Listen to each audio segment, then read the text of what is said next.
What's going on, y'all? We back. We're going to be finishing up the book of Nehemiah today. This is the last chapter, chapter 13. And as y'all know, follows what happened to the people of Israel after they came out of captivity and exile in the land of Babylon. And they are now rebuilding their temple and the wall that surrounded the city. Chapter 13. On that day, the book of Moses was read aloud in the hearing of the people, and there was found written that no Ammonite or Moabite should ever be admitted into the assembly of God, because they had not met the Israelites with food and water, but had hired Balaam to call a curse down on them. Our God, however, turned the curse into a blessing. When the people heard this law, they excluded from Israel all who were of foreign descent. Before this, Elisha, the priest, had been put in charge of the storerooms of the house of our God. He was closely associated with Tobiah, and he had provided him with a large room formerly used to store the grain offerings and incense and temple articles, and also the tithes of grain, new wine, and oil prescribed for the Levites, singers, and gatekeepers, as well as the contributions for the priests. But while all this was going on, I was not in Jerusalem. For the 32nd year of Artaxerxes, king of Babylon, I had returned to the king. Sometime later, I asked his permission and came back to Jerusalem. Here I learned about the evil thing Elisha had done in providing Tobiah a room in the courts of the house of God. I was greatly displeased and threw all Tobiah's household goods out the room. I gave order to purify the rooms and then put back into the equipment of the house of God with the grain offerings and the incense. I also learned that the portions assigned to the Levites had not been given to them, and that all the Levites and singers responsible for the service had gone back to their own fields.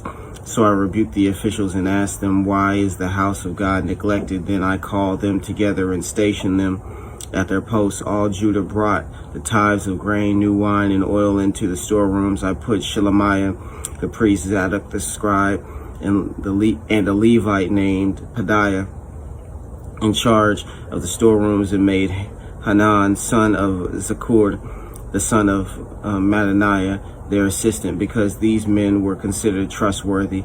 They were made responsible for distributing the supplies to their brothers. Remember me for this, O my God, and do not blot out what I have so faithfully done for the house of my God and its services.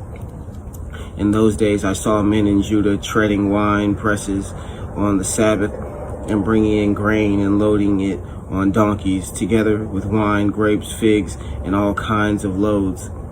And they were bringing all this into Jerusalem on the Sabbath. Therefore I warned them against selling food on that day. Men from Tyre who lived in Jerusalem were bringing in fish and all kinds of merchandise and selling them in Jerusalem on the Sabbath to the people of Judah. I rebuked the nobles of Judah and said to them, "What is this wicked thing you are doing, desecrating the Sabbath day? Didn't your forefathers do the same thing, so that our God brought all this calamity upon us and upon this city? Now you are stirring up more wrath against Israel by desecrating the Sabbath." When evening shadows fell on the gates of Jerusalem before the Sabbath, I ordered the doors to be shut and not opened until the Sabbath was over. I stationed some of my own men at the gates so that no load could be brought in on the Sabbath day.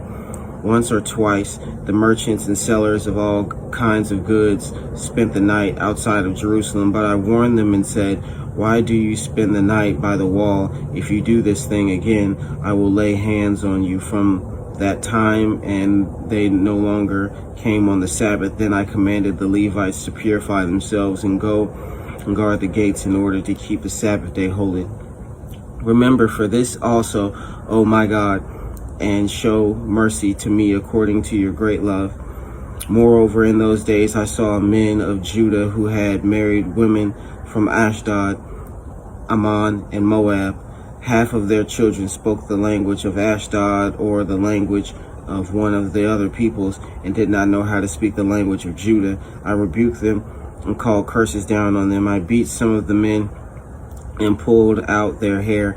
I made them take an oath in God's name and said, you are not to give your daughters in marriage to their sons, nor are you to take their daughters in marriage for your sons or for yourselves.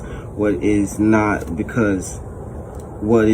it not because of marriages like these that Solomon, king of Israel, sinned? Among the many nations there was no king like him. He was loved by his God, and God made him king over all Israel. But even he was led into sin by foreign women. Must we hear now that you too are doing all this terrible wickedness and are being unfaithful to our God by marrying foreign women? One of the sons of Joiada, son of Elishib, the high priest, was son-in-law to Sanballat the Horonite, and I drove him away from me. Remember them, O my God, because they defiled the priestly office and the covenant of the priesthood and of the Levites. So I purified the priests and the Levites of everything foreign and assigned them duties, each to his own task. I also made provisions for contributions of wood at designated times and for the first fruits. Remember me with favor, oh my God. I don't know what book we're going to do next, but we will be moving on. I might start tomorrow. Give me a couple days. I got school.